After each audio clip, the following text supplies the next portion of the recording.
The hardest betrayal isn't when strangers turn against you.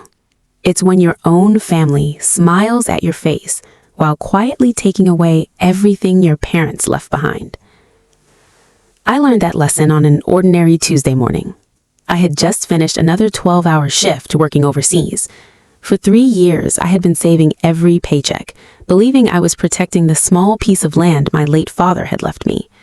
Before he passed away, he squeezed my hand and whispered, "No matter what happens, never let this land go. It's your future." I promised him I never would.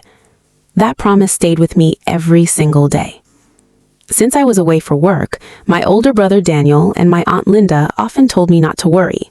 "We'll keep an eye on everything," they said. "Focus on your career." I trusted them. After all, they were family. Whenever I called home, they laughed, asked about my job, and even sent me photos of the property. Everything looked normal. At least, that's what I believed. One afternoon, while checking my email during lunch, I noticed a property tax notice addressed to someone I had never heard of. My heart skipped. At first, I assumed it was a mistake. I called the county office. The woman on the phone politely asked for my information before falling completely silent. "I'm sorry," she finally said. "According to our records, you sold the property nearly 4 months ago." I laughed nervously. "No," I replied. "There has to be some confusion. I've never signed anything." She hesitated. "The documents include your signature." The room suddenly felt smaller. "I've been working overseas," I whispered. "I couldn't have signed those papers."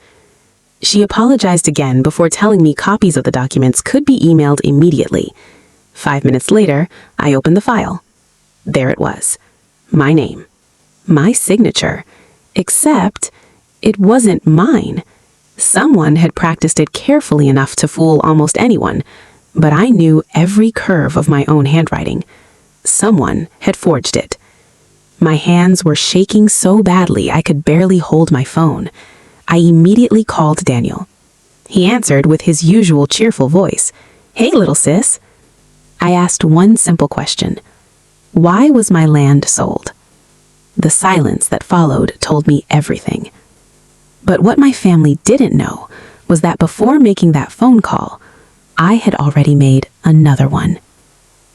I didn't scream. I didn't threaten anyone. For the first time in my life, I stayed completely calm. That frightened them far more than anger ever could. Daniel finally cleared his throat. "It's complicated." "No," I answered quietly. "It's actually very simple." He sighed heavily. "We needed the money." "We?" "The whole family." I closed my eyes. "So, everyone knew?" Another long silence. My mother, my aunt, even my cousins, every single person I loved had agreed to sell the only thing my father left me, without asking, without calling, without giving me the chance to say no. Then came the sentence that completely shattered my heart. "You live overseas now," my aunt interrupted over speakerphone. "You weren't using the land anyway." I couldn't believe what I was hearing.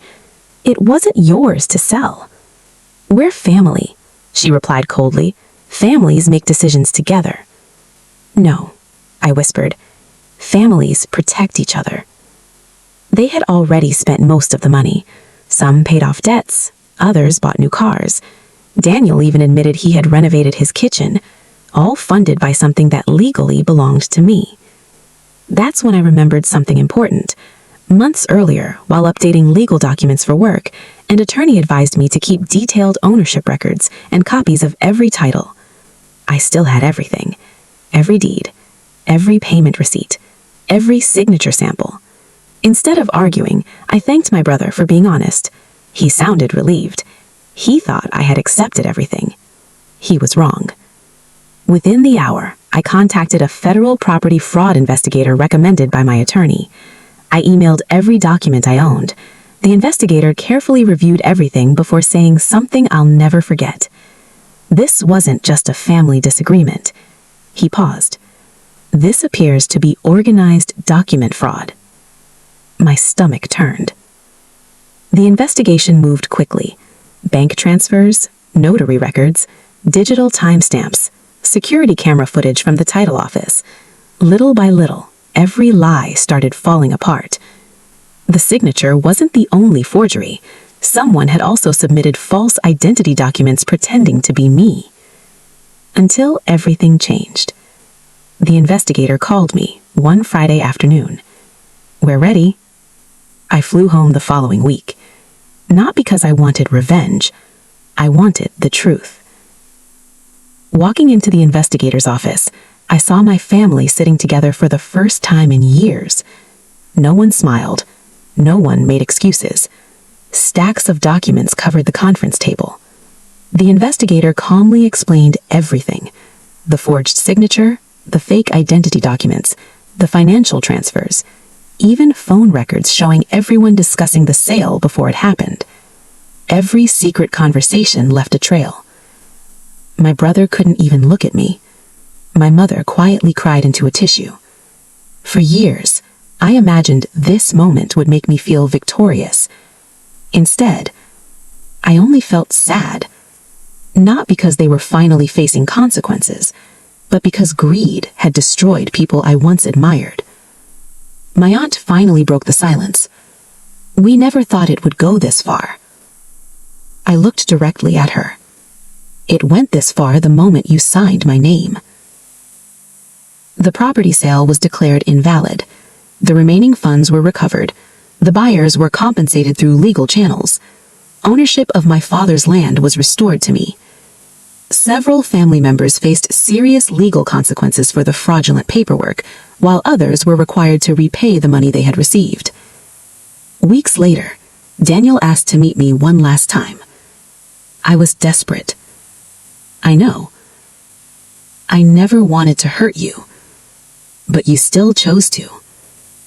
There wasn't anything left to say. I forgave him for my own peace, but forgiveness didn't erase accountability. Months later, I stood alone on my father's land. The wind moved gently through the tall grass exactly as I remembered from childhood. I smiled through quiet tears. "I kept my promise, Dad." That piece of land had never been about money. It represented trust, family, home. The people who tried to take it believed they were stealing property. They didn't realize they were losing something far more valuable: my trust. And once trust is sold, it becomes the hardest thing in the world to buy back. That day, I finally understood something. Real revenge isn't watching people fall. It's standing tall after they tried to take away everything you had, and realizing they never succeeded in taking the one thing that mattered most: my integrity.